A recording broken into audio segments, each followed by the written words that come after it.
हमारी 10 सूत्री मांग है, जिसमें सबसे महत्वपूर्ण मांग है नियमितीकरण हम सभी का होना चाहिए, सिविलियन होना चाहिए। मध्य प्रदेश हमारी मातृ राज्य है, वहाँ एनएचएम के कर्मचारियों को बहुत सारी सुविधाएं दी जा रही है। एक कर्मचारी की जो है वो मौत भी हो गई इस आंदोलन के दौरान। हमारे माननीय मंत्री जी बोल रहे हैं कि एनएचएम परिवार उनका एक अंग है, लेकिन दूसरे तरफ प्रशासनिक अधिकारियों के द्वारा डराने धमकाने के लिए नोटिस जारी किया जा रहा है। अब हम उनको मंच में आने का इंतजार नहीं करेंगे, अब उनके बंगले का घेराव किया जाएगा।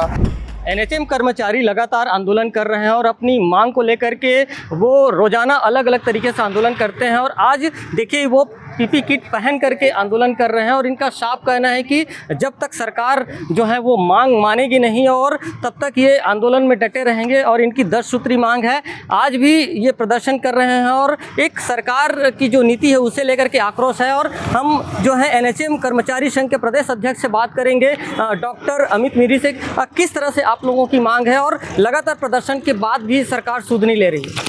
हमारी 10 सूत्री मांग है, जिसमें सबसे महत्वपूर्ण मांग है नियमितीकरण हम सभी का होना चाहिए, सिविलियन होना चाहिए। ग्रेड पे की मांग है और हमारी जो मांगे हैं ऐसी कोई भी मांग नहीं है जो जायज़ नहीं है।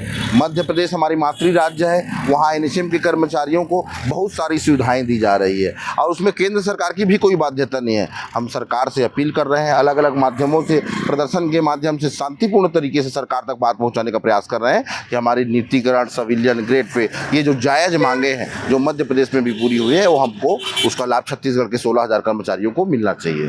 दबाव की बात आप कह रहे हैं कि लगातार सरकार दबाव बना रही है और एक कर्मचारी की जो है वो मौत भी हो गई इस आंदोलन के दौरान। किस तरह से पूरी नीति पर आप कहेंगे और आखिर सरकार क्यों सुध नहीं ले रही? देखिए, हमारे बहुत सारे साथी, एक ही नहीं बहुत सारे साथी अभी लगातार हमारे दिवंगत हुए हैं, उनकी इलाज के अभाव में गंभीर बीमारियों, उसके लिए कोई सुविधा हमको प्राप्त नहीं हो पाई थी। दबाव की बात, हमारे माननीय मंत्री जी बोल रहे हैं कि एनएचएम परिवार उनका एक अंग है, लेकिन दूसरे तरफ प्रशासनिक अधिकारियों के द्वारा डराने धमकाने के लिए नोटिस जारी किया जा रहा है। इसकी हम सब लोग निंदा करते हैं। हम संवाद चाहते हैं, बातचीत से रास्ता चाहते हैं, लेकिन 20 महीने हो चुके हैं सरकार के, सिर्फ आश्वासन के दम पर आंदोलन वापस नहीं होगा। जो भी हमारी मांगे हैं उसके लिए आदेश जारी होना चाहिए। अब इतने दिन बीत चुके हैं, अब किस तरह की रणनीति रहेगी? क्योंकि आप लोग कहते हैं कि 16,000 कर्मचारी हैं, 16,000 कर्मचारी मतलब 16,000 परिवार, किस तरह से अब नीति अपनाएंगे?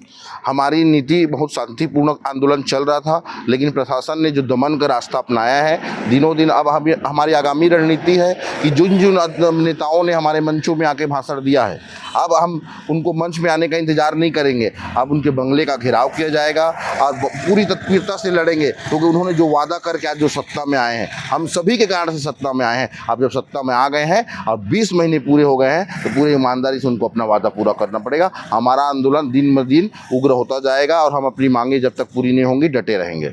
देखिए, ये थे हमारे साथ एनएचएम कर्मचारी संघ के प्रदेश अध्यक्ष, जिनका साफ कहना है कि उनकी जो मांग है वो जायज़ है और इस जो मांग है उसे पूरी कराने के लिए वो लगातार आंदोलन में डटे रहेंगे। सरकार को जो है न्याय करना चाहिए और इनकी जो मांग है उसे पूरी करनी चाहिए। राजकुमार साहू, IBC 24, जांजगीर।